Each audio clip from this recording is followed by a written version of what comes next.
নমস্কার। আজকে শোনাব সাহিত্যিক আশুতোষ মুখোপাধ্যায়ের প্রত্যাখ্যান। ইজি চেয়ারে গা ছেড়ে দিয়ে বসেছিলেন উমানাথবাবু। বসে ভাবছিলেন আর অপেক্ষা করছিলেন। মাঝে মাঝে দেয়াল ঘড়ির দিকে চোখ পড়ছিল।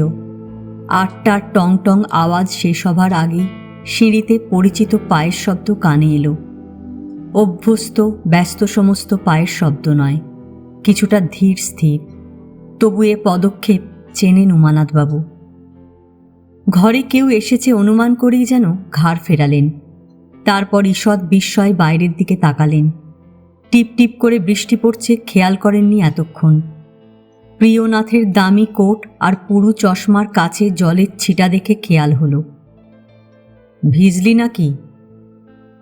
বড় টেবিলের সামনে নিজের চেয়ারটিতে বসে রুমালে করে চশমার কাচ মুছতে মুছতে প্রিয়নাথ ছোট জবাব দিল, না। অন্যদিন হলে এটুকুর জন্যেই উমানাথবাবু বলতেন, কোটটা খুলে ফেল, কাঁধের কাছটা ভিজেছে। কিন্তু কিছুই বললেন না। ভাইপোর মুখ দেখেই বুঝেছেন আজ একটা বোঝাপড়া হয়ে যাবে, সেটা সে জেনেই এসেছে। অবশ্য উমানাথবাবু টেলিফোনে নিজেই একটু তাড়াতাড়ি আসতে বলেছেন ওকে। বলেছেন কাজের পরে দরকারি কথা আছে। মুখ দেখে মনে হয় শুধু শুনতেই আসেনি, জবাবও দেবে। উমানাথবাবুর দু চোখ শুকনো খড়খড়ে হয়ে এলো আবার। হাতের অ্যানুয়াল রিপোর্টে দৃষ্টি আড়াল করলেন। টেবিলের মোটা মোটা বাঁধানো খাতা দুটো টেনে নেওয়ার শব্দ কানে এলো। অসহিষ্ণু পাতা উল্টানোর শব্দ। প্রায় ২ ঘন্টার কাজ সপ্তাহের এই দিনটাতে। ২ ঘন্টায় ধৈর্য ধরে অপেক্ষা করবেন উমানাথবাবু। কিন্তু ভিতরে ভিতরে অধীর হয়ে উঠেছেন ২ মিনিট না যেতেই। আর চোখে দেখলেন ভাইপো খাতাপত্র দেখছে আর মাঝে মাঝে দরজার দিকে তাকাচ্ছে। কেউ আসার প্রতীক্ষা। কিন্তু মেয়েটা আসছে নাই বা কেন এখনো? অবশ্য যে আসবে সে কাজের তাগিদেই আসবে, আর এই ব্যবস্থাটাও উমানাথবাবুরই। ছোট্ট এই আরোগ্য ভবনের যাবতীয় খুঁটিনাটি ব্যাপার অপর্ণার নখদর্পণে। এই দিনটিতে সমস্ত সপ্তাহের সমাচার নিয়ে প্রস্তুত থাকতে হয় তাকে। প্রিয়নাথ এটা সেটা জিজ্ঞাসা করে, অপর্ণা জবাব দেয়।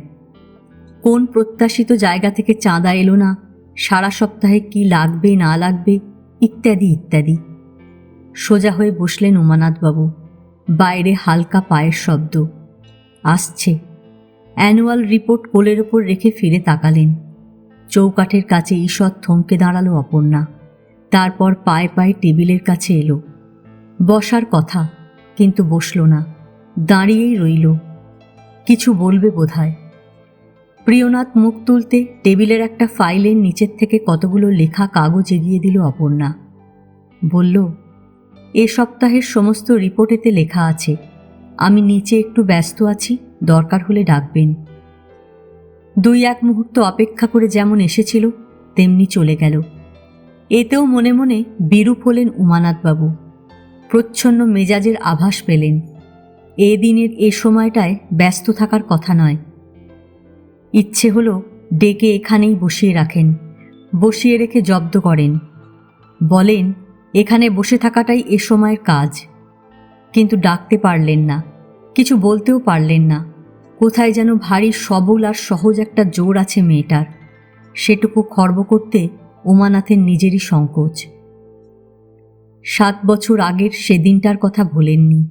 একটুখানি সংস্থানের জন্য অপর্ণা সেই প্রথম এসেছিল এই হাসপাতালে, এই ঘরে। বছর ২২-২৩ সবে তখন বয়স। প্রিয়নাথের ওই চেয়ারটাতেই বসেছিলেন উমানাথবাবু। কাগজপত্র দেখতে দেখতেই তার আর্জি শুনেছিলেন। পিতৃহীন সংসারের দুরবস্থার কথা, বিধবা মা আর পোষ্য ভাই বোনদের কথা, লেখাপড়ার তেমন সুযোগ না হওয়ায় পছন্দ মতো একটু চাকরি না পাওয়ার কথা। আবেদনে কোনটা হয়তো ছিল, কিন্তু কোনো রকম জড়তা ছিল না অপর্ণার। বলেছিল চাকরি একেবারে পায়নি এমন নয়, ২-১টা বড় দোকানে চাকরি পেয়েছিল, কিন্তু সেও ঠিক সুবিধের হয়নি। মুখ না তুলেই উমানাথবাবু জবাব দিয়েছিলেন, এখানেও সুবিধা হবে না। তবু তাকে নেবার জন্য একরকম অনুনয় করেছিল অপর্ণা। বলেছিল আরও গুটিকতক মেয়েকে এখানে শিখিয়ে পড়িয়ে নেওয়া হয়েছে জেনেই অনেক আশা নিয়ে এসেছে সে। নেওয়া হয়েছে, কিন্তু আপনাকে নেওয়া হবে না। মুখ না তুলেও উমানাথ অনুভব করেছিলেন মেয়েটা থমকে চেয়ে আছে তাঁর দিকে। তারপর খুব শান্ত প্রশ্ন করেছে, কেন নেওয়া হবে না? অনেকক্ষণ ধরেই ভিতরে ভিতরে উষ্ণ হয়ে উঠেছিলেন উমানাথবাবু। যে কটি মেয়ে এ পর্যন্ত কর্মপ্রার্থী হয়ে এসেছে এখানে, শুধু বেশভূষা নয়, তাদের মুখের দিকে চেয়ে ভিতরের উপবাসী কঙ্কালটিকে পর্যন্ত দেখতে পেয়েছেন উমানাথবাবু। দাতব্য হাসপাতালের অভাব অনটনের মধ্যে দারিদ্র্যের সেই নীরস বিষণ্ণ বেদনাত্ম নিষ্প্রাণতা দেখেই অভ্যস্ত তিনি। ভালো করে লক্ষ্য করলে দেখতেন এই মেয়েটিরও বেশ পাশে আতিশয্য নেই কোথাও। বিধাতার দেওয়া নিটোল কিছুকেই আতিশয্য মনে করেছেন তিনি। সেইটুকুর সঙ্গে মিলেমিশে এক হয়ে আছে যে রুচিবোধটুকু, তাই তিক্ত রকমের বেমানান লেগেছে এই পরিবেশে। ফলে আবেদন ঠুনকো মনে হয়েছে প্রথম থেকেই। প্রশ্ন শুনে উমানাথবাবু মুখ তুলে তাকিয়েছিলেন রুক্ষ দৃষ্টিতে। বলেছেন, হবে না তার কারণ এ কাজ আপনাদের নয়। আপনাদের জন্য অনেক দিক খোলা আছে, অন্য চেষ্টা দেখুন। জবাবে মেয়েটা নিষ্পলক চেয়েছিল অনেকক্ষণ। হতাশা আর ক্ষোভে প্রায় ব্যঙ্গ করা সেই চাউনি। তারপর আস্তে আস্তে উঠে দাঁড়িয়েছিল চেয়ার ছেড়ে। অস্ফুট কণ্ঠে বলেছিল, অনেক দিক যে খোলা আছে সেটা আপনার থেকে আমার কম জানা নেই। যা দেখে আপনি এভাবে তাড়িয়ে দিচ্ছেন সেইটুকু রক্ষার তাগিদেই আপনার কাছে এসেছিলাম, কিন্তু রক্ষা করতে আপনারাও যে চান না সেটা জেনে নিশ্চিন্ত হলাম। উমানাথবাবু হতভম্ব। অপর্ণাকে ফিরে যেতে হয়নি। হাসপাতালের অঙ্গন পেরুবার আগেই আবার তাকে ডেকে আনা হয়েছিল, কিন্তু যাচাই করে নিতে ছাড়েননি উমানাথবাবু। হাসপাতালের নিকৃষ্টতম কাজের মধ্যেই কাজ শুরু হয়েছিল অপর্ণার। উদয়াস্ত খাটুনির মধ্যেও নার্সিং পাশ করে নিয়েছে। উমানাথবাবু লক্ষ্য করেছেন রোগীরা তাকেই বেশি চায়, তাকে দেখলে খুশি হয়। আভ্যন্তরীণ তত্ত্বাবধানের অনেক দায়িত্ব অপর্ণাকে নিতে হয়েছে ক্রমশ। সরাসরি কেউ তাকে দেয়নি সেই দায়িত্ব। কোথাও কিছুর একটু ত্রুটি হলে কথা তাকেই শুনতে হতো। অতএব দায়িত্ব তারই, এটা সে বুঝে নিয়েছিল। তবু আজ ভাবছেন উমানাথবাবু, 7 বছর আগে সেই যে প্রত্যাখ্যান করেছিলেন প্রথম, সেটাই ভালো ছিল। না ফেরানোই ভালো ছিল মেয়েটাকে।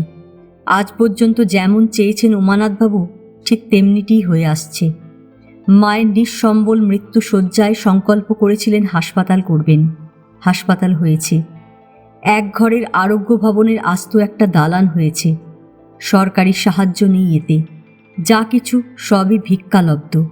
একজন ভবকাণ্ডারী সাধু মহান্ত মহারাজের কাছ থেকে 1,00,000-2 লাখ করেও টাকা সংগ্রহ করেছেন তিনি। আর বিপত্নিক দাদার মৃত্যুতে সংকল্প করেছিলেন মানুষ করবেন ভাইপোকে। তাও করেছেন। ডাক্তারি পাশ করে বিলেত থেকে বিশেষজ্ঞের ছাপ নিয়ে এসেছে প্রিয়নাথ। গত বছর ফিরেছে সে।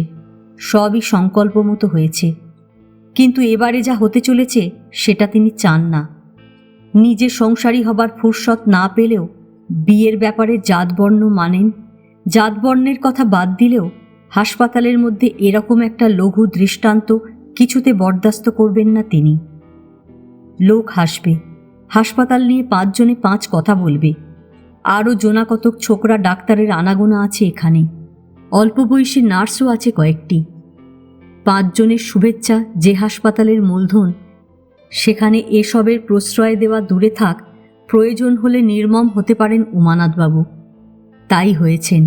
বছর 4 আগে কোনো বড় হাসপাতালে অনেক বেশি মাইনের কাজ পাবার সুযোগ হয়েছিল অপর্ণার।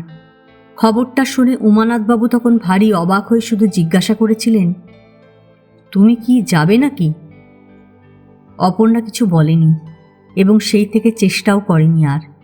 সেই উমানাথবাবু 4 দিন আগে তাকে ঘরে ডেকে খুব শান্ত মুখে বলেছেন, আমি ভেবে দেখলাম বছরের পর বছর তোমাকে এভাবে এখানে আটকে রাখা ঠিক নয়। নার্সিং পাশ করেছ, এখানে কী বা আশা? ভালো যদি কোথাও ব্যবস্থা হয় চেষ্টা করতে পারো, আমি আপত্তি করব না। অপর্ণা মুখের দিকে চেয়ে চুপ করে শুনেছে। শুনেও চেয়েই ছিল খানিকক্ষণ। তারপর চুপচাপ বেরিয়ে গেছে। মাঝখানে একটা দিন গেছে মাত্র। তারপর দিনই সে এসে জানিয়েছে তার চাকরি জোগাড় হয়েছে। এরই মধ্যে চাকরির সংগ্রহ হয়েছে শুনে সত্যি অবাক হয়েছিলেন উমানাথবাবু। ক্ষুব্ধ অভিব্যক্তিটুকু চাপতে পারেননি একেবারে। শুধু পাস আর অভিজ্ঞতা নয়, আরও কিছু জোর আছে। পাবে বই কি চাকরি, যাক। গভীর মুখে জিজ্ঞাসা করেছেন, কবে যেতে চাও? যেদিন ছেড়ে দেবেন। উমানাথবাবু ভাবলেন একটু। সপ্তাহখানেক দেরি হলে অসুবিধে হবে? না। অপর্ণা দাঁড়ায়নি আর। বুকের ভিতরটা টনটনিয়ে উঠেছিল উমানাথবাবুর। সত্যিই যাবে ভাবেননি, সচেতন হবে এইটুকু ভেবেছিলেন। কিন্তু গেলে তিনি আর কি করতে পারেন, তিনি নিরুপায়।